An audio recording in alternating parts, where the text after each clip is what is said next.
안녕하십니까. 지금 소개받은 강원대학교 김상균입니다. 반갑습니다. 제가 저기 앉아갖고 계속 고민했던 게 마스크를 벗어야 될까 써야 될까 계속 고민했는데 다 쓰고 계신 관계로 저 혼자 벗고서 얼굴을 보여드리는 게 살 날 것 같습니다.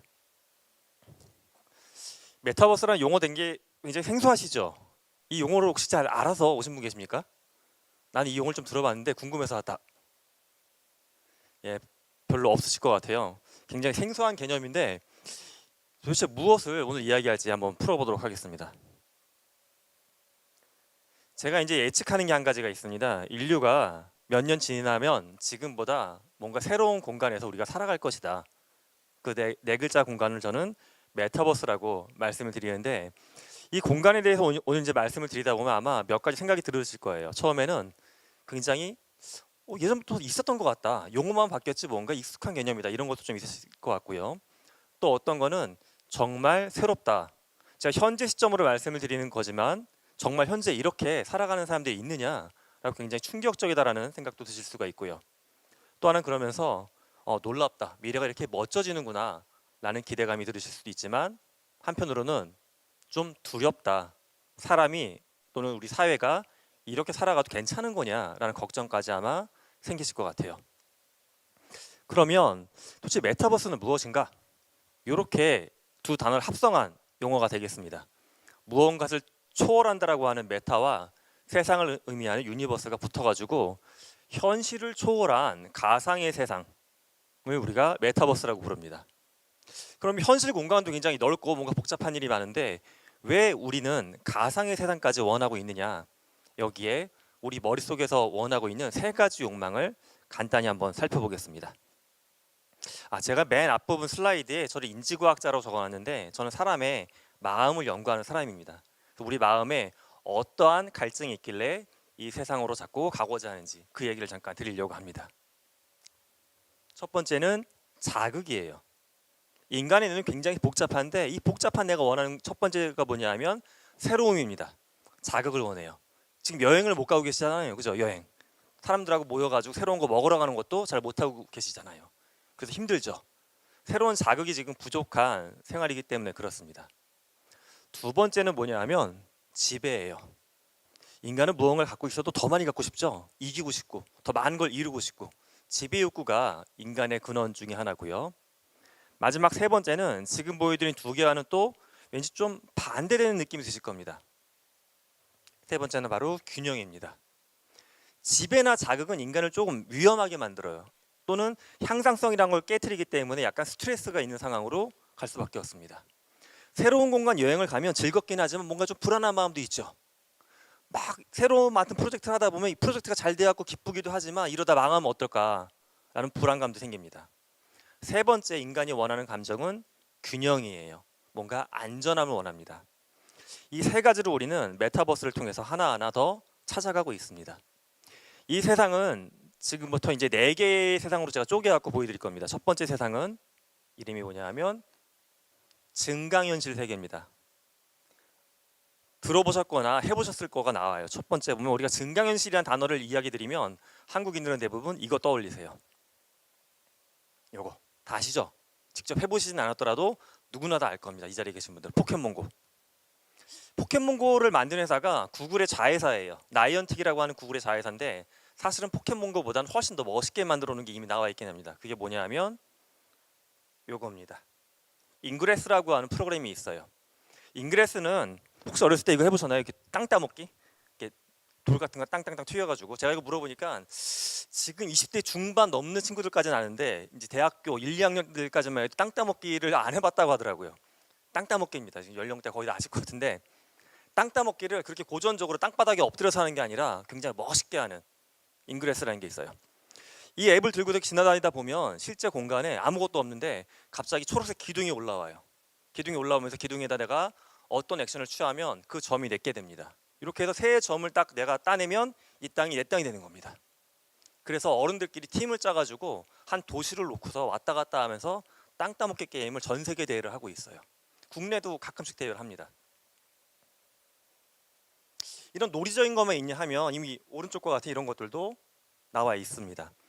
어떤 글래스를 차거나 또는 휴대폰을 이렇게 겹쳐서 보면서 쇼핑센터에 들어가면 쇼핑과 관련된 다양한 정보를 보여주고 광고도 보여주고 나를 위한 전용 가이드가 뜨는 이런 것들을 우리는 증강현실 세계라고 부르고 있습니다. 화면에 보이는 저거 누군 것 같으세요? 저거 가운데 있는 저라고 바로 알아봐 주시네요. 고맙습니다. 자, 저보다 훨씬 잘생기게 만들어 봤는데 감사합니다. 제가 이렇게도 한번 봤어요. 이렇게 제 책상에 제가 강의 준비하다가 이렇게 책상에 찍어봤어요. 증강현실로 우리가 자기보다 좀 더 멋진 나를 만들려고 하죠. 특히 이제 휴대폰에 특히 젊은 분들 많이 쓰는 앱 중에 스노우, 뭐 소다 그런 거 보면 얼굴을 계속 보정하다가 어느 순간 자기 얼굴을 넘어서는 단계가 나오죠. 그래서 저는 그 앱 만든 분들을 보면 보정 앱을 만들었다고 스스로 주장하는데 저는 이거는 얼굴을 수선하는 앱이다. 수선 앱 또는 좀 더 부드럽게 성형하는 앱이다라고 말씀드리는데 저도 한번 해봤어요. 근데 실제 제 사진도 아니라 요즘에 유행하는 게 이거더라고요. 저는 아예 얼굴도 안 쓰고 처음부터 아예 조립을 해요. 장난감 만들듯이 얼굴, 색깔, 피부, 눈, 코, 입 다 붙여가지고. 혹시 이거 쓰시는 분 계십니까? 이게 제페토라고 하는 프로그램이 제페토나 쓴다. 예, 제페토를 쓰시면은 지금 굉장히 독특한 분이세요. 지금 여기 계신 분들 중에는. 왜냐하면 제페토는 만들어진 지 2년 만에 2억 명의 사용자를 확보했는데 이 2억 명의 대부분이 10대 해외 청소년입니다. 그러니까 여기 그 인구 통계학적으로 외부 집단이 와 계신 거기 때문에 안 쓰시는 게 보통입니다. 2년 만에 이렇게 어마어마한 사람들을 끄집어 들였는데 도대체 이 안에서 이들은 모여서 뭘 할까? 자기의 모습을 넘어서서 아예 다른 사람의 모습을 서로 증강현실로 보면서 무슨 활동을 하냐 봤더니 이런 거 합니다. 제가 저 옷을 입기 전에 지하철 한번 타러 가봤는데 이 공간을 가면 지하철역도 있고요, 낚시터도 있고, 카페도 있고, 이상한 나라 앨리스의 토굴도 있고, 심지어 저희 학생들은 이번 학기 여기다가 저희 대학을 짓고 있어요. 지난주까지 이제 공사 진척을 봤더니 공대 건물하고 운동장까지 만들었더라고요. 제가 닥달을 하고 있어요. 도서관도 져라, 식당도 져라. 져서 뭘 하는 거냐 하면 신입생들이 지금 학교를 못 오고 있잖아요. 그들이 학교를 일로 오면 된다 이거예요.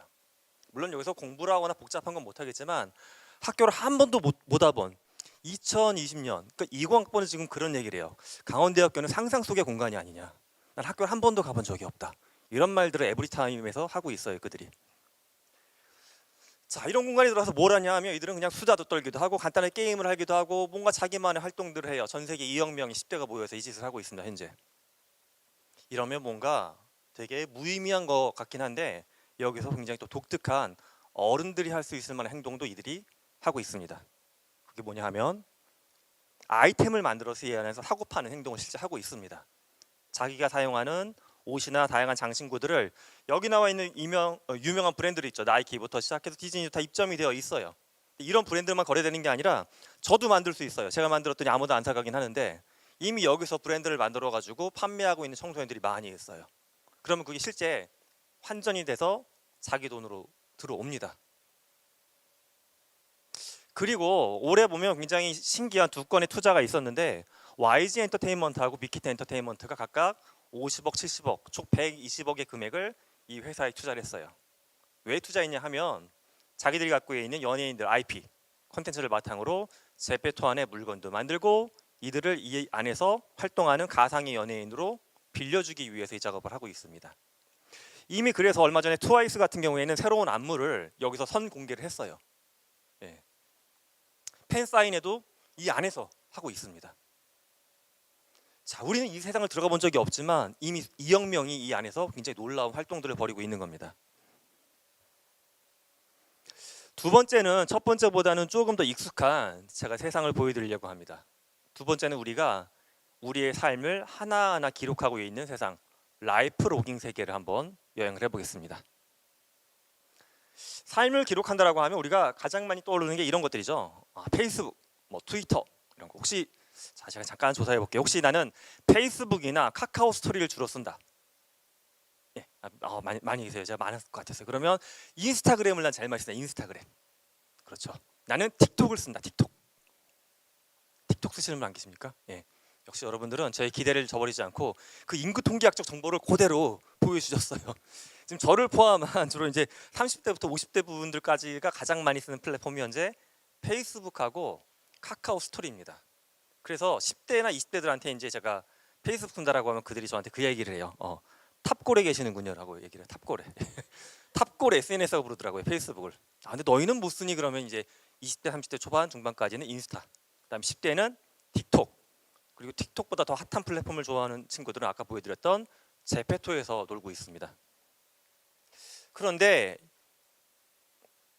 올해 이런 일이 있었어요. 어떤 사람이 자기 집안에 어르신이 돌아가셨는데 장례식장에서 브이로그를 찍어갖고 중계방송을 하다가 큰아버지한테 걸린 거예요. 그래서 등짝 스매싱을 당하고서 한 발로 딱 차가지고 쫓겨났다고 하더라고요. 근데 저는 이거를 보고 신기했던 게 두 가지 시각이 보였어요. 쫓겨난 사람은 일단 내가 왜 쫓겨났는지 이해를 못하고 있어요. 이건 브이로그인데, 일상인데, 내가 다 시체를 찍은 것도 아니고 애도하는 사람들의 표정을 잔잔하게 담아서 못 오신 분들한테 공유하려고 했던 데 이게 뭐가 나쁘지? 라는 거고, 발로 차버린 큰아버지는 저 미친놈이다, 이런 경박스러운 행동을 한다. 근데 의견이 완전 갈렸어요. 댓글도 보면 양쪽의 시각이 다 있더라고요. 자, 그래서 첫 번째는 어쨌든 우리가 자발적으로 뭔가 기록하고 있는 활동이 점점 좀 증가하고 있어요. 그런데 더 놀라운 건 자발적이지 않은 비자발적인 기록도 점점점 더 많이 증가하고 있습니다. 그게 바로 나이키가 꿈꾸는 운동 세상이에요. 나이키는 2006년도에 애플하고 손을 잡고 첫 삽을 떴습니다. 운동화에 동그라미만한 조그만 동전만한 장치를 딱 부착을 하면 달리기를 하고 온 기록이, 그때는 아이폰이 없던 시절이어서 집으로 딱 오면 아이팟하고 연동이 돼가지고 올라가요, 인터넷에. 그러면 얼마나 잘 뛰었는지, 오래 뛰었는지, 빨리 뛰었는지가 등수가 딱 나와요. 그럼 전 늘 꼴등이었어요. 달리기 되게 못하거든요, 제가. 그런데 저같이 그래서 이제 의지가 약한 사람들을 위해서 나이키가 만들었던 게 뭐냐면 팔찌를 만들었어요. 아, 김상균이가 운동 안 할 것 같으니까 이제 팔찌를 손목이라도 채우자. 그럼 얘가 하다못해 움직이긴 할 거 아니에요. 저 이렇게 분필로 글씨 쓰고. 이거 활동량을 체크하기 시작했습니다. 그런데 어느 순간 팔찌도 안 차는 사람들이 있다는 걸 나이키가 발견하고서 그 다음에 전 인류가 계속 사고자 하는 물건, 휴대폰에다 이걸 담기 시작했습니다. 그래서 나온 게 두 가지의 앱이에요. 무료입니다. 나이키는 현재 러닝하고 트레이닝 두 가지 앱을 엄청나게 많이 퍼뜨렸어요. 그러니까 달리기랑 홈 피트니스라는 앱입니다. 들어가 보면 이런 거예요. 피트니스 앱을 들어가면 처음에 체중하고 키 입력하면 네가 원하는 몸 상태를 설정하라고 해요. 그럼 보통 되게 목표를 높게 잡으시죠. 예, 저도 거의 운동선수급으로 잡아놨어요. 근데 이제 미칠도로 얘가 운동을 시켜요, 저한테. 예. 하루에 40분 동안 쉬지 않고 운동을 하라고 하는데 막 토 나올 정도로 시킵니다.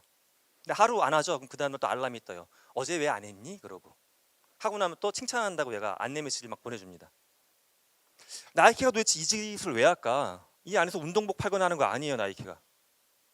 근데 나이키는 이러한 활동을 통해서 결과적으로 현재 보게 되면 운동복이나 운동화 부분에서 시장 점유율 1위입니다. 세계 시장 가치 1위예요, 그 분야에서. 기업 가치로 200조 정도 돼요. 최근에 뭐 200조. 그러면 여기서 이제 생각을 해볼게. 그럼 2등은 어딜까? 나이키하고 경쟁하는 2등 업체가 어딜 것 같으세요? 다 아시는 브랜드예요. 아디다스입니다. 아디다스의 시총이 한 60 몇 조 정도 돼요. 나이키의 3분의 1입니다. 이게 정부가 보장한 독점 사업이 아님에도 불구하고 어떤 특정한 산업에서 1등하고 2등이 이렇게 큰 격차가 나는 산업은 굉장히 특이하고 드문 산업입니다. 나이키가 만들어냈어요. 나이키가 아디다스를 압도할 수 있는 여러 가지 비법 중에 하나는 바로 이겁니다. 운동에 관련된 데이터. 전 세계 수많은 사람들이 언제 뛰고 언제 푸시업을 하고 언제 뒹구는지에 대한 모든 데이터를 계속 모아가고 있어요. 그걸 바탕으로 40대 김상균 교수가 팔면 입을 운동복을 만들고 제가 뛰어다니는 공간에다 광고를 더 많이 걸 수 있는 겁니다. 이게 바로 라이프로깅 세계의 무서움이에요. 우리가 알게 모르게 공유하는 정보들을 통해서 기업들은 더 많은 가치를 창조해내고 있습니다. 세 번째 세계를 들어가 볼까 합니다. 세 번째 세계는 거울로 비춰보는 세계예요. 자, 거울로 비춰보는 세계. 일상적으로 굉장히 많이 쓰는 거고요. 저도 오늘 이제 집에서 운전해서 여기까지 오면서 이 세계에 들어왔다 나왔습니다. 거울 세계는 뭐냐 하면 대표적인 게 바로 얘입니다. 카카오톡 안 쓰시는 분 계실까요? 혹시 난 카카오톡 안 쓴다. 네, 카카오톡은 한국인 중에 휴대폰을 갖고 있는 분들 중에 94.4%, 거의 다 쓴다고 보시면 돼요. 카카오가 시장을 딱 쥐고 있는데 카카오를 가지고 우리는 여러 가지 할 수 있죠. 저처럼 이렇게 운전할 때 카카오 내비를 쓰기도 하고, 또 혹시라도 오늘 제가 춘천에 왔는데 술을 먹고 가겠다 그러면은 카카오로 대리를 부를 수도 있고, 이제 아까 나이키랑 연동을 해가지고 제가 약간 이제 나이키 러닝 자꾸 하라고 하니까 집에까지 뛰어가겠다 그러면 뛰어갈 수 있는 길도 보여주고요. 술 취해서 원래 자전거 타면 안 되지만 자전거 도로까지도 안내가 되고요. 다 돼요. 근데 신기하게도 생각을 해보세요. 도로나 뭐 자전거 길이나 이 안에 버스 안내도 되고 전철 안내 다 되잖아요. 전철이건 버스건 간에 카카오가 만든 게 있습니까 없습니까? 그들은 아무것도 만든 게 없어요. 그런데 우리는 카카오를 통해서 전철을 보고 카카오를 통해서 길을 보고 카카오를 통해서 택시를 찾죠. 바로 이런 뭐를 거울 세계라고 부릅니다. 내가 만든 거는 아니지만 세상에 이미 존재했던 것들을 거울에 예쁘게 비춰주는 거예요. 근데 이 거울은 어떻게 보면 좀 무서울 수도 있습니다. 왜냐하면 나는 거울을 통해서 세상을 보다 보니까 막상 세상에서 진짜가 아니고 일부의 약간 왜곡된 부분을 볼 수도 있는 문제점도 있어요. 그래서 등장하는 게 바로 이런 것들에 대한 사회적인 시각이 좀 그런 게 있습니다. 에어비앤비, 지구상에서 가장 큰 호텔이라고 하죠. 뭐 갖고 있는 업소만 해도 수백만 개 이상 될 겁니다. 코로나가 터지기 전에 제가 작년에 유럽으로 출장을 갈 일이 있어서 객기를 부려갖고 성에 한번 묵어보고 싶었어요. 캐슬. 그래서 찾아봤더니 정말 성이 나옵니다. 근데 공무원이니까 1박에 10몇만 원까지인가 되거든요. 근데 봤더니 캐슬은 한 30만 원 주면 예약이 돼요. 진짜로. 캐슬이 와 그래서 근데 제가 좀 소심해서 예약은 못했는데 캐슬이 있더라고요. 배달의 민족을 여러분들은 이렇게 주문할 때 쓰는데 배달의 민족을 처음 쓰는 사람들이 있죠. 유치원생들 이제 글씨 이제 알아가지고 초등학교 들어갈 만한 애들한테 배달의 민족을 딱 주면서 주문해봐라. 그 다음에 너 이게 뭐라고 생각하냐면 지구상에서 가장 큰 식당이네. 왜? 이모부 이 안에 보면 없는 음식이 없잖아. 다 갖다 주잖아. 근데 대기신 게 메뉴가 수천 개가 넘어. 뭐 이렇게 이야기를 해요. 애들은 그거를 하나의 큰 식당으로 인식을 합니다. 그런데 그 뒤에는 여러 가지 문제점들이 존재하긴 하죠. 배달의 민족이 음식을 주문하고 나면 귀엽게 생긴 오토바이가 저희 집까지 총총총총 오는 게 보여요. 눈 오는 날, 비 오는 날 뭐 미끄러지고 사고가 나고 이런 거 전혀 보여주지 않습니다. 그죠? 15층에 엘리베이터 고장났을 때 그분이 짜장면 두 그릇을 들고서 열심히 올라오는 모습은 절대 보여주지 않아요. 그죠? 아름다운 결과만 보여줍니다. 바로 이게 거울 세계가 담고 있는 문제점이기도 합니다. 세상을 굉장히 효율적으로 우리한테 전달하기도 하지만 때로는 그 뒤에 있는 많은 것들을 숨기는 역할도 동시에 하고 있습니다.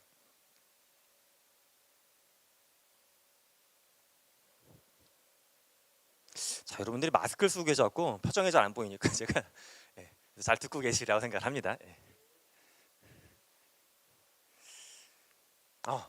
제가 최근에 가끔씩 들어가는 거예요. 제가 최근에 이제 미국의 샌프란시스코 땅을 좀 사고 싶어갖고 가끔씩 들어갑니다. 제 땅이 몇 군데 있어요. 뭐 서울 땅도 비싸다 하는데 뭐 LA나 그쪽에 비하면 아직도 싼 것 같아요. 되게 비싸더라고요. 사가지고 제가 이렇게 사고 팔고 하고 있는데 실제 이게 땅 지도가 있고요. 제가 사게 되면 그 블록체인 기술로 제 땅으로 딱 해서 증서도 나와요. 그런데 신기하게도 이게 약간 어렸을 때 해보셨을 부루마블 같은 식이에요. 실제 법적으로는 제 땅은 아니죠. 근데 여기 들어가 보면 업랜드라고 하는 작년 정도에 생긴 스타트업이 하고 있는 건데 한 5조 원 정도의 자산을 갖고 있는 EOS라고 하는 암호화폐 회사가 있어요. 거기서 출자해서 만들어진 회사입니다. 근데 이 회사는 굉장히 독특한 사업 모델이에요. 부루마블 게임을 실제 지도를 놓고 합니다. 현재는 샌프란시스코하고 뉴욕 쪽 지도가 깔려 있어요. 들어가면 일단 제가 돈이 없으니까 처음에 돈을 약간 줘요. 그러면 그거 갖고 살 수 있는 굉장히 후미진 땅이 몇 군데가 있어요. 물론 점유자가 없어야 돼요. 그럼 제가 그 땅을 살 수 있어요. 사고 나면 또 누군가 그 땅을 나한테 팔지 않겠냐고 또 연락이 오기도 해요. 마치 부동산처럼 사고 팔고 다른 걸로 돈을 벌고 계속 여기서 부동산을 늘려나갈 수 있는 플랫폼이에요. 그런데 그 땅의 주인은 당연히 따로 있겠죠. 이걸 왜 할까를 생각을 해보셔야 돼요. 왜 할까? 이 가짜 땅놀이를 도대체 왜 할까? 이 회사는 일단 계획을 발표한 걸 봤더니 이 땅을 나한테 주지는 못할 거 아니에요. 그죠? 그 땅을 어떻게 줍니까? 그런데 여기서 땅을 팔아서 벌어들인 수익을 자기네는 몇 년 안에 암호화폐를 통해서 현금으로 환전을 해주겠다라고 밝히고 있어요. 이 부분에 대해서 아마 각자 생각하실 수 있도록 제가 질문만 드릴 겁니다. 도대체 이 구조 안에서 어디서 가치가 창조가 되길래 나한테 돈을 줄 수 있을까 이들이? 요거 한번 오늘의 화두로 갖고 가보시기 바랍니다. 네 번째 세상을 들어가 보려고 합니다. 네 번째 세상이 가장 큰 세상이에요. 가상의 세계입니다.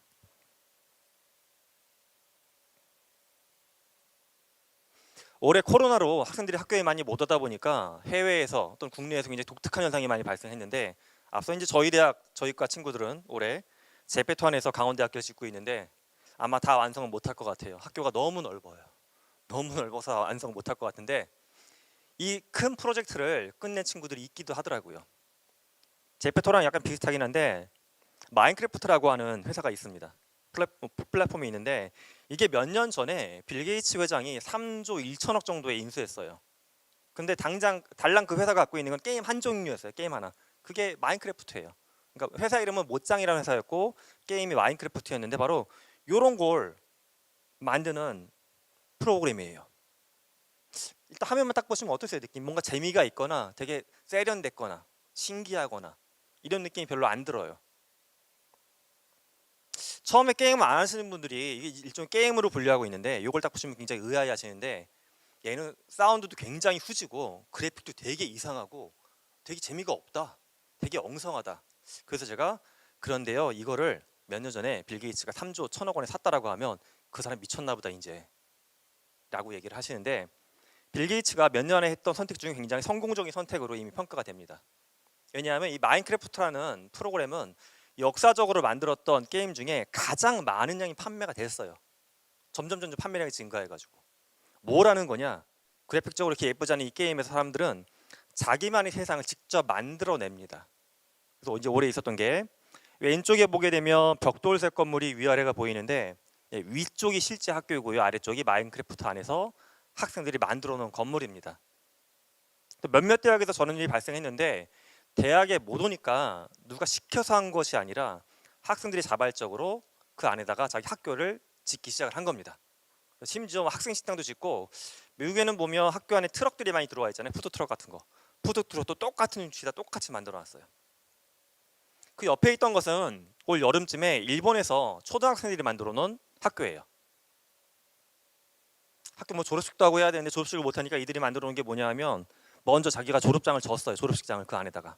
그래놓고 역으로 선생님들을 초청을 했어요. 선생님이 마인크래프트가 뭐니? 아, 내가 알려줄게요 선생님들. 해서 설치하는 법, 들어오는 법 안내해가지고 그 10대 아이들이 졸업식장을 만들어 놓고 선생님을 역으로 초대를 한 겁니다. 이게 별거 아닌 거라고 생각할 수도 있지만 저는 굉장히 놀랐습니다. 이유가, 만약에 제가 초등학교를 다니던 30 몇 년 전에 이런 팬데믹이 발생했다고 하면 과연 나는 친구들하고 졸업식장을 꾸미고 선생님은 어떤 식으로 간에 그걸 초청할 수 있었을까? 상상도 못할 일이에요. 예. 그런데 아이들은 9,900원짜리 소프트웨어 산 거 갖고서 이 일을 해냈습니다. 마인크래프트보다 당장 조금 더 집중해서 보셔야 될 게, 얼핏 보면 똑같은 것 같은데 굉장히 다른 게 있어요. 로블록스라고 하는 회사가 있습니다. 로블록스. 이 회사는 겉보기에는 마인크래프트랑 거의 똑같아요. 블럭을 쌓아가지고 나라를 만들고 그 안에서 되게 시덥지 않은 놀이를 아이들이 하고 있어요. 근데 시덥지 않은 놀이에 빠져있는 아이들이 얼마나 많이 하면, 로블록스 사실 국내에서는 인지도가 굉장히 낮습니다. 근데 미국에 16세 미만 아이들 중에 로블록스 가입자가 한 55%가 넘어요. 그 말은 뭐냐 하면, 미국 아이들 중에 둘 중에 하나는 로블록스를 자기 메인 취미입니다. 미국 청소년들은 이미 유튜브를 덜 보기 시작했어요. 국내에서는 올해부터 시작해서 초등학교, 중학교 교사분들한테 유튜브에 대한 리터러시 교육을 하기 시작했어요. 이제 아이들한테 유튜브 보는 법, 쓰는 법 알려주라고. 그런데 미국은 오히려 흐름이, 아이들은 유튜브보다 2.5배의 시간을 여기서 콘텐츠를 만들고 즐기는데 시간을 보내기 시작을 했습니다. 시간이 상대적으로 줄어들고 있어요. 로블록스에서 이들은 뭘 하냐? 마인크래프트처럼 그 안에다가 자기의 뭐 놀이동산도 만들고 게임도 만들고 학교도 만들고, 아이들이 많이 한다고 저도 들어가 봤더니 감옥이 있더라고요. 감옥 탈출하는 게임도 해요. 학교를 만들어 학교를 탈출하는 게임도 자기들끼리 하고 있고. 그런데 마크하고 굉장히 다른 점 중에 하나가 뭐냐 하면, 오른쪽에 보이는 경제 구조가 들어와 있어요. 로벅스라고 해서 화폐 이름이 있는데, 로벅스라는 화폐를 가지고서 저 안에서 뭔가 상거래를 할 수 있게 짜져 있습니다. 남이 만들어 놓은 거를 뭔가 저 로벅스라는 돈을 지출해서 아이템을 그 안에 살 수도 있지만, 자기가 나라를 만들고 게임을 만들고 아이템을 만들어서 팔기도 해요, 아이들이. 미국 청소년 중에 제가 봤던 외국 자료 중에는 보면 연 매출이 10억 원이 넘는 청소년들도 나오기 시작했어요. 저 판매를 해가지고. 그러니까 10대 청소년인데 직원들을 두세 명 고용했더라고요. 저 안에서 아예. 이 회사는 현재 아마 12월 정도, 그러니까 다음 달 정도에 미국의 증시에 상장이 될 겁니다. 상장하기 전에 밸류에이션을 제가 확인한 바로는 8조, 4조, 그러니까 마지막 라운드 투자받았던 게 밸류에이션 4조로 투자받은 걸로 기억을 하고 있고, 물론 뭐 회사의 바람일 수도 있겠지만 어쨌든 시장 가치가 이제 8조 원 가까이는 올라간다라고 평가를 받고 있습니다.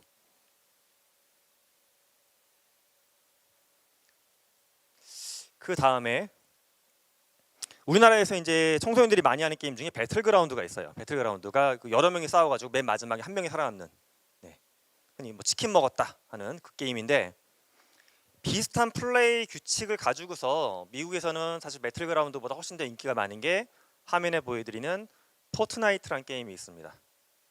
근데 이 게임은 굉장히 독특한 게 이 안에서 총싸움 말고 다른 활동들을 많이 하기 시작했어요. 뭐냐 하면 이런 겁니다. 포트나이트 안에 마치 제페토라는 플랫폼 안에 여러 브랜드들이 입점한 것처럼 포트나이트 안에 이미 뭐 나이키나 마블 등이 들어와 있어요. 나이키는 뭘 하냐 하면, 나이키는 아까 말씀드린 대로 운동복하고 신발 같은 거 팔잖아요. 나이키 아이템을 착용하면 저기도 달리기를 더 잘하게 돼요. 이런 거. 또는 저기서 마블의 아이템을 사게 되면, 마블은 약간 전사잖아요, 개념이. 무기 같은 거를 마블 브랜드로 판매하기 시작했습니다. 그리고 올 4월에는 굉장히 독특한 이벤트를 저 안에서 직접 했는데, 그 이벤트가 뭐였냐 하면 콘서트를 직접 했습니다. 화면에 보이는 이 거인 몸, 굉장히 큰 실제 캐릭터보다 훨씬 더 크게 키워놓은 이 사람이 누구냐 하면 스캇이라고 하는 유명 래퍼입니다. 래퍼가 4월에 콘서트를 하려고 했는데 팬데믹 상황이잖아요. 못 하잖아요. 그래서 포트나이트하고 같이 계약을 해가지고 여기서 콘서트를 열었습니다. 콘서트가 시작이 되면 스캇이 거인 정도의 몸의 크기로 굉장히 큰 덩어리 쫙 올라와요. 그러면 사방에서 다 모이죠. 게임하는 사람들이. 뭐 앞열 뒷열 개념이 없는 거예요. 다 볼 수 있어요. 노래가 바뀔 때마다 스캇의 모습도 바뀌고 옷도 바뀌고, 나중에는 여러 가지 시각적인 효과를 썼는데 맨 마지막 장면에는 이 플레이어들하고 스캇이 새로운 노래를 들으면서 우주 공간을 날아가는 이제 그런 것도 연출을 같이 했습니다. 이렇게까지 화려하진 않았지만 BTS도 이 플랫폼을 활용을 했어요. 지난달에 BTS가 다이너마이트 신곡 발표하면서 새로운 안무가 입혀진 뮤직비디오를 처음 공개한 게 유튜브도 아니고 방송도 아니었던 포트나이트 아니었습니다. 왼쪽보다는 조금은 약간 아쉽긴 하죠. 왼쪽은 실제 게임 안에서 그래픽적으로 완벽하게 처리가 됐는데, 오른쪽은 사전에 녹화된 영상을 이렇게 작은 창 안에서 이렇게 보여주는 걸로 했는데, 사람들이 그러면 도대체 이거 와서 듣느냐, 이 콘서트를 즐기느냐. 왼쪽과 같이 했을 때 사람들이 동시에 몇 명 정도까지 접속이 됐냐 하면 1230만 명이 저 콘서트에 참여를 했습니다. 1230만 명. 엄청난 규모죠. 지구상에 했던 그 어떤 콘서트도 동시에 그렇게 1000만 명이 넘는 인원이 참여했던 것은 없었습니다. 오른쪽에 있는 BTS의 소속사가 어딘지 알고 계시죠? 빅히트 엔터테인먼트. 혹시라도 뭐 빅히트의 주식을 갖고 계신 분이 계실 수도 있는데, 빅히트 주식을 이제 샀다가 주식이 좀 떨어져가지고 그러니까 젊은 친구들이 많이 슬퍼하더라고요. 지금 동학 게임이 하는 대학생들이. 진짜 그들한테 이제 힘이 되라고 해준 얘기가 있는데, 그들이 너희들이 버티겠다라고 하면 버텨도 좋다. 이 정보를 가지고 버텨라. 팔아도 된다. 뭐냐 하면 BTS는 빅히트 소속인데, 빅히트가 굉장히 최근에 독특한 행보를 보이고 있는 게 있어요. 빅히트가 카카오나 뭐 네이버나 NC와 같은 IT나 플랫폼, 그다음 게임 회사에서 많은 개발자들을 데려오고 있습니다. 이들이 최근에 아티스트나 음반 제작자를 더 많이 고용하는 게 아니라 IT 개발자를 훨씬 더 많이 고용하고 있어요. UX 개발자 이런 사람들을. 어떻게 보면 되게 이상한 거죠. 우리가 봤을 때 빅히트는 연예 기획사인데 그들이 IT 개발자 데리고 가서 할 수 있는 게 도대체 뭘까? 홈페이지를 얼마나 예쁘게 만들려고. 그게 아닌 겁니다. 빅히트가 개발자들을 많이 끌고 가는 이유는, 빅히트는 이미 플랫폼 하나 갖고 있어요. 위버스입니다. 이름이 위버스. 그래서 이 버스가, 뒤에 나오는 버스가 아까 보여드렸던 메타버스의 그 버스입니다. 빅히트는 자신의 아티스트들이 하나의 나라의 중심이 돼가지고 살 수 있는 새로운 가상세계를 이미 만들어 가고 있어요. 아직까지는 기능이 좀 애매한 면도 많이 있습니다. 그런데 점점점 좋아지고 있어요. 그 안에 들어가면 어떤 일을 할 수 있냐면 지금 나오는 이 BTS건 뭐 NCT건 뭐 여자친구건 간에 빅히트가 데리고 있는 아티스트들이 쭉 있고요. 그들하고 굉장히 근접한 거리에서 소통할 수 있는 기회들을 얻을 수가 있습니다. 그 플랫폼 안에서. 그들이 뭐 인스타나 페이스북보다 더 많은 트윗을 거기다 올리기도 하고요. 그 다음에 내가 댓글을 달면 그들도 또 굉장히 더 많은 빠른 반응으로 댓글을 달아주기도 하고요. 그리고 그 안에서만 살 수 있는 그들의 굿즈 같은 것도 나오고 있고요. 그 안에서만 볼 수 있는 클립, 또 그 안에서만 볼 수 있는 뮤직비디오 같은 것들도 제작이 되어서 공개가 되고 있습니다. 저도 가입이 되어 있어요. 위버스에. 빅히트는 장기적으로 이렇게 하려고 하는 것 같아요. 현재 보면 BTS 앨범을 만들어요. 그럼 유통을 누가 하냐? 주로 멜론 같은 데다 올려 할 거 아니에요.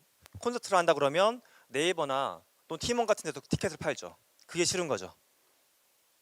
음악을 만들면 위버스 안에 들어와서 음악을 듣고 콘서트를 보고 싶으면 위버스 안에 들어가서 직접 티켓팅을 하고 송출을 어디서 할까? 송출도 유튜브에다가 괜히 남의 광고 깔아주면서 할까? 그렇게 하지 않고 송출까지도 위버스 안에서 끝내려고 하는 겁니다. 그러니까 팬덤들이 살아가는 모든 라이프 스타일 자체를 뭐 페이스북, 인스타, 뭐 유튜브, 네이버 스토어팜 이렇게 나누는 게 아니라 위버스만 들어오면 계속 살아갈 수 있도록 하나의 틀을 크게 만들어가고 있습니다. 화면에 보여드리는 요거 어디에서 나오는 캐릭터인지 혹시 아십니까? 이 캐릭터 아마 두 군데로 시야가 분산됐을 것 같아요. 그죠, 롤. 네, 롤 맞습니다. 이 게임 캐릭터라고 인식하신 분도 계시고 저기 나와 있는 오른쪽 귀퉁이에 나와 있는 브랜드 로고 있죠. 루이비통 브랜드가 있잖아요, 그죠? 예. 어떤 굉장히 이질적인 두 집단이잖아요. 프랑스의 대표적인 명품 브랜드 중에 하나, LVMH 산하에 있는 명품 브랜드 루이비통과 롤드컵의 주인인 롤이라고 하는 게임. 얘네가 이런 걸 하기 시작했어요. 왼쪽은 뭐냐면 루이비통 브랜드 문양을 넣어가지고 롤이라고 하는 게임 안에서 스킨을 팔기 시작했습니다. 청소년들이 루이비통 물건을 갖기는 힘들잖아요, 현실에서. 그런데 그 스킨은 $10 정도 내외예요. 굉장히 저렴하게 구매할 수 있습니다. 그럼 이렇게 보면 명품의 그 가치나 브랜드 이미지를 너무 싸게 파는 거 아니냐 생각할 수가 있는데 반대도 하고 있어요. 실제 매장에서 롤의 캐릭터나 문양이 들어간 브랜드를 만들기 시작했습니다. 그러니까 루이비통 이렇게 곱하기 롤 해가지고 그게 저 오른쪽 물건들이에요. 저는 사실 제 취향은 아니에요, 개인적으로. 제 취향은 아닌데 제가 이제 이런 게임이나 메타버스를 연구하니까 기념으로 사고 싶었어요. 그래서 얼마나 할까 불렀더니 저기 있는 것들이 대부분 하나 딱 집죠. 300만 원, 600만 원 이런 거, 300만 원, 600만 원, 500만 원 이런 것들이 있더라고요. 그러니까 루이비통 가격이에요, 그냥. 저게 팔릴까? 팔립니다.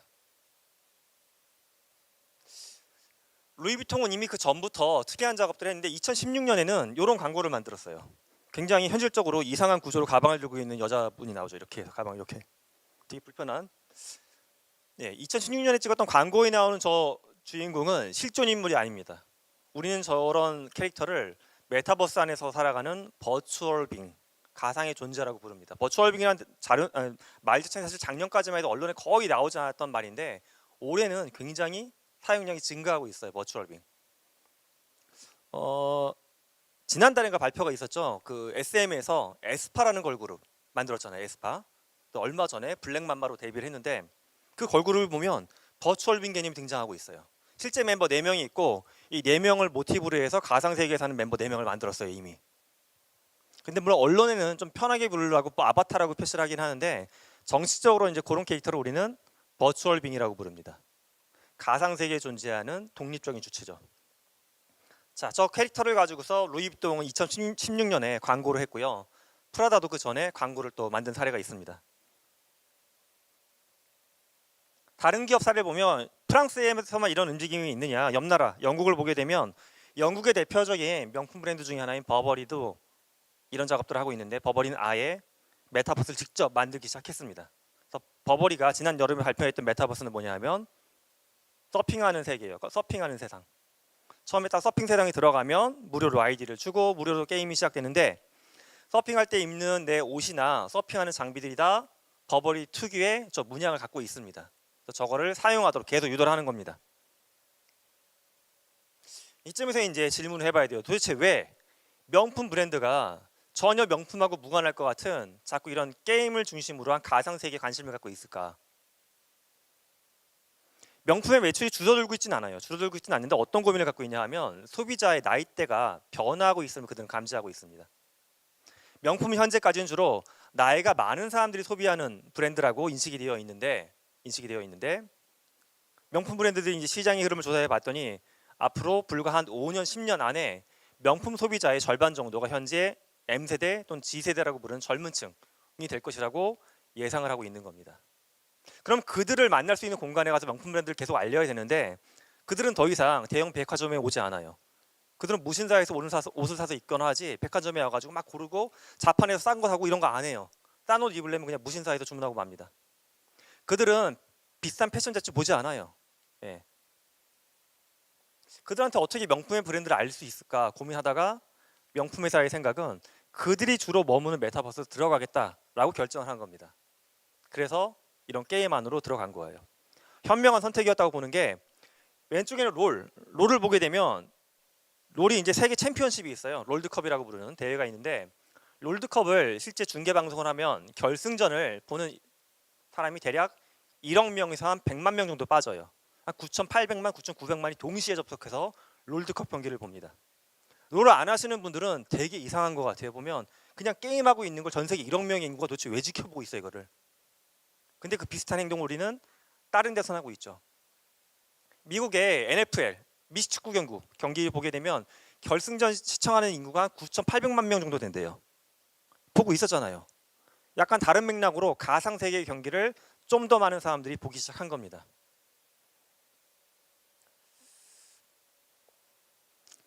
자, 그리고 올해 3월에 발표돼 가지고 공전의 히트를 쳤던 게임이 있습니다. 지금도 계속 판매가 되고 있는데 모여봐요 동물의 숲이라는 닌텐도에서 만든 게임이 있어요. 작년하고 비교를 해보면 닌텐도는 이 게임 하나만으로 올해 같은 기간 동안 매출이 108% 증가했어요. 창사 이래 최초입니다.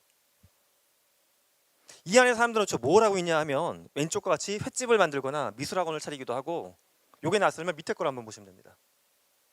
바이든 후보는 지금 트럼프하고 대선에서 붙었던 바이든 후보는 이 모여봐요 동물의 숲 안에서 자기의 섬을 만들어서 여기서 선거 유세를 했어요. 만드는 게 어렵진 않아요. 게임 CD 한 장만 사면 됩니다. 5만 원 정도 주고 사면 자기의 섬이 생기거든요.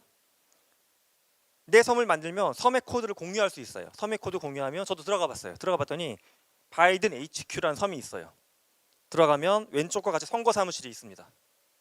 들어가 봤더니 바이든 후보가 갖고 놀던 기차 장난감도 있고 대학 때 다녔던 학교 깃발도 있고 오른쪽에 나가보면 바이든 후보가 이렇게 돌아다니고 있어요. 만났어요. 만나면 뭔가 말도 해줘요. 예. 말도 해주고 저한테 티셔츠도 하나 선물해 주더라고요. 입으라고. 제가 뭐 미국 시민권자가 아니기 때문에 투표권은 없지만 왠지 호감도가 훅 올라가더라고요. 왠지 뽑고 싶은 바로 그런 겁니다. 과거에 정치인들은 주로 어디서 사람들을 만났냐 하면 광장이었죠. 광장, 시장, 국밥집. 그런데 이거는 이제 새로운 유권자들이 주로 모여 있는 공간은 아니라는 거예요. 이 시대엔 더 맞지 않고. 그래서 그들이 사는 세상으로 점점 이동을 해가고 있는 겁니다. 전 사실 지금 뭐 한 40분 가까이 말씀드리긴 했는데 주로 메타버스의 약간 새로운 면, 좋은 면 위주로 많이 보여드리려고 했습니다. 그런데 두려운 면들도 굉장히 많이 있어요. 요 바로 전에 말씀드렸던 SM에서 새로 발표했던 걸그룹 에스파, 실존하는 인물 4명, 버추얼 빅 4명, 8명의 멤버가 활동하는 그룹인데 당장 어떤 문제가 생길지 우려가 되냐 하면 아마 이건 거의 확실하게 생길 문제예요. 음란물이 나올 겁니다. 에스파의 멤버 중에 버추얼 빙을 바탕으로 해가지고 뭐 조악한 사진이건 아니면 딥페이크를 해가지고 동영상을 만들건 간에 누군가 이상한 걸 만들어낼 거예요. 그러면 이걸 처벌할 수 있을까? 이 문제를 또 따져봐야 돼요. 실존하는 만약에 저를 가지고서 이상한 짓을 했으면 저에 대한 침해니까 문제를 제기할 수 있죠. 이거 확실합니다. 제가 승소입니다. 그런데 실존하는 인물이 아닌 컴퓨터 안에 존재하는 데이터잖아요. 사실은 버추얼 빙은 데이터를 가지고서 음란물을 만들었다. 이 사람이 뭔가를 침해할 수 있다. 사람이 아니에요. 일단 여기서부터 현행법은 문제가 생기기 시작합니다. 또 한 가지 앞서 이제 아이들이 게임 안에서 로벅스를 쓰고 뭘 해서 상거래를 일으키고 돈을 만들고 있어요. 과연 이것과 관련된 여러 가지 복잡한 문제들은 이미 있습니다. 세금부터 일단 세금을 내느냐부터. 우리나라는 현재 유튜브 세금 가지고도 여러 가지 말이 많죠. 그런데 그 이면에 있는 업랜드, 로벅스 이런 데서 발생하는 세금들은 아직 전혀 신경을 안 쓰고 있어요. 뒤집어 보면 하나의 탈세의 공간으로 활용될 수도 있습니다. 증여일 수도 있어요. 제가 솔직히 마음만 먹으면 저 아이디, 저희 아이디 만들어가지고 제가 저희 아이 걸 가지고서 뭔가 아이템 사주고 팔고 해가지고 탈세의 수단으로 악용할 수도 있겠죠. 그 안에서. 메타버스라는 개념이 처음 등장했던 것은 90년대 초반 정도 됩니다. 92년도인데 처음에는 소속성이 등장하는 굉장히 특이한 상상의 무언가로 시작했던 게 92년도였어요. 메타버스라는 용어. 그런데 기술이 급변하면서 이게 어느 순간 우리 눈앞에 이미 다가 버린 겁니다. 근데 문제는 이렇게 이거를 잘 활용을 해가지고 새로운 비즈니스를 만들고 더 많은 돈을 버는 기업들은 많이 있는 반면에 아직까지 우리는 이걸 사회적으로, 제도적으로 어떻게 받아들일지를 준비를 잘 못하고 있는 거예요. 뭐 말씀을 이렇게 드렸지만 아직까지도 이게 좀 나는 손에 안 잡힌다. 정말 사람들이 앞으로 제가 보여드렸던 포트나이트 안에 더 많이 들어가고 로벅스 쓰면서 소비 생활하고 보이지도 않는 지도를 가지고서 뭔가 땅을 사고 팔고 이런 세계에 사람들이 더 많이 올라갈까? 그걸 잠깐 보면 우리가 다 알만한 세 개의 기업을 가지고서 이 얘기를 정리를 해볼까 합니다. 일단 저 위에 있는 스페이스X, 우리한테는 테슬라로도 유명한 일론 머스크의 회사죠. 우주 개발하는 회사. 일론 머스크의 스페이스X가 최근에 올해 벌였던 일들 중에 여러 가지 활동이 있어요. 그 중에 이제 뭘 했냐 하면 일론 머스크가 갖고 있는 꿈 중에 하나는 사람 목 뒤에다가 마치 그 매트릭스처럼 신경칩을 꽂는 거예요. 이거를 뭐 뉴럴링크라고도 부르기도 하고 BCI라고도 부르기도 하는데 여기 딱 콘센트를 꽂아가지고 뇌하고 직접 연결하는 걸 매트릭스를 만들려고 합니다. 어디까지 현재 진도가 나가냐 하면 돼지한테는 실험 어느 정도 성공했어요. 돼지한테. 이제 유튜브에도 영상이 있습니다. 돼지가 킁킁킁킁거리죠. 그럼 돼지가 좋아하는 부분에 뇌가 스캔이 되고 반대로 자극을 주면 아무것도 없는데 돼지가 또 그렇게 반응하기도 하고 그런 걸 만들어내기도 했고요. 또 한 가지는 일론 머스크는 위성에 대해서 굉장히 집착을 많이 하고 있어요. 이미 민간 기업으로서 위성을 300개 정도 쌓아 올렸고요. 앞으로 총 쏘아 올릴 위성이라고 계획을 잡은 게 12,000개입니다. 좀 비현실적인 수치이네요. 이건 제가 봤을 때는. 좀 더 현실적인 계획을 갖고 있는 회사들도 있어요. 아마존을 대학생들한테도 아마존이 무슨 회사냐고 물어보면 주로 책 파는 회사 또는 미국 갔다 온 친구들은 미국에 갔더니 아마존 편의점 같은 거 많이 있으니까 물건 파는 회사. 아마존은 물건 파는 회사가 아니에요.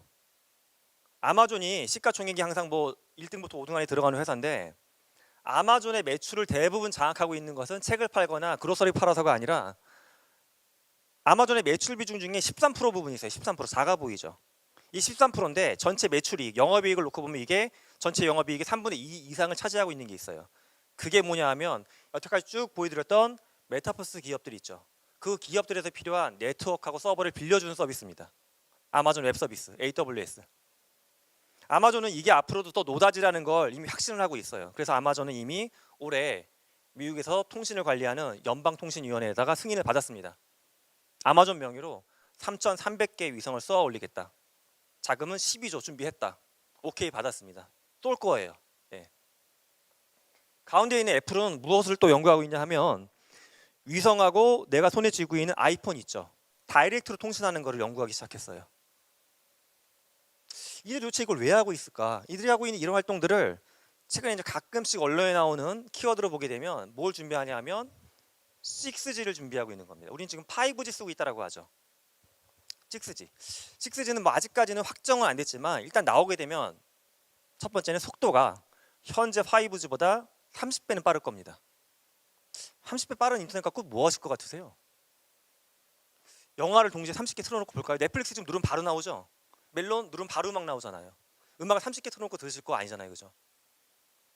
그 또한 6G가 되면 좋아지는 점이 지구상에 네트워크가 안 닿는 음영 지역이 아예 없어져요. 지금 우리는 좋은 공간에 살기 때문에 네트워크를 계속 쓰죠. 하지만 태평양 한가운데 뭐 브라질, 아마존 밀림 네트워크가 안 닿아요. 지금 거기까지 네트워크 들어갑니다. 그리고 운전하고 오다 보면 길이 가끔씩 이상한 데가 있죠. 나는 바다 위를 운전하거나 이렇게 강 위에서 차가 가는 것처럼 보이잖아요. 오차. 이 오차가 거의 없어지는 거예요. 몇십 센치 안으로 오차가 들어오는 겁니다.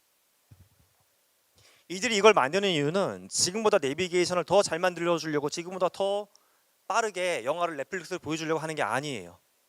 앞에 보여드렸던 메타버스 세계들, 아직은 우리가 손에 안 잡히겠지만 VR이건 고글 형태건 간에 무언가를 뒤집어 쓰고 일론 머스크가 꿈꾸는 뒤에 꼭 구해가지고 우리의 삶을 가상세계로 완전히 보내버리기 위해서 이걸 선투자하고 있는 겁니다.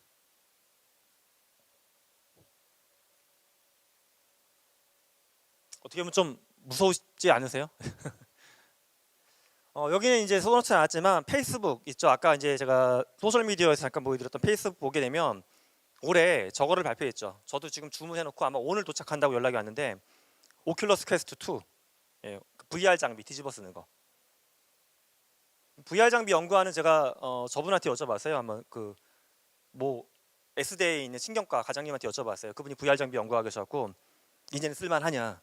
왜냐면 신경과 과장님이 보기에 쓸만한 정도면 정말 인지적으로 괜찮은 거거든요. 그랬더니 그분 말씀이 이제는 도달한 것 같다라고 말씀하시더라고요. 도달했다는 무슨 말이냐면, 딱 썼을 때 진짜인지 아닌지 모른다. 이거는 아직까지 좀 더 필요하지만 쓰고 있을 때 뭔가 어색해서 못 쓰겠거나 답답하거나 이런 것들은 이제 굉장히 많이 떨어졌습니다. 쓰고 있으면 목이나 눈의 흐름에 따라 갖고 자연스럽게 영상이 펼쳐지고요. 이제 이상한 모는 형태가 나타나가지고 이미지에 대한 이질감이 느껴지는 것도 굉장히 많이 떨어지고 있습니다. 근데 페이스북이 이제 오큘러스를 갖고 있는데, 페이스북은 그것만 만든 게 아니라 조만간 또 발표하겠다고 했던 게 뭐냐면, 제 할아버지가 맨날 자랑하던 물건이 있어요. 라이방. 야, 라이방 너 하나 빌려줄까? 저희 돌아가신 할아버지가 맨날 선글라스 있죠. 라이방, 레이벤이라고 해가지고 레이벤 선글라스에 거기다 이제 증강현실 렌즈를 집어넣는 거를 이미 시제품까지 나왔습니다. 즉 언젠가는 우리가 안경 정도 쓰는 건 괜찮잖아요. 지금 안경을 쓰고서 실제 가상 세계로 들어갈 수 있는 게 조만간 올 것 같습니다.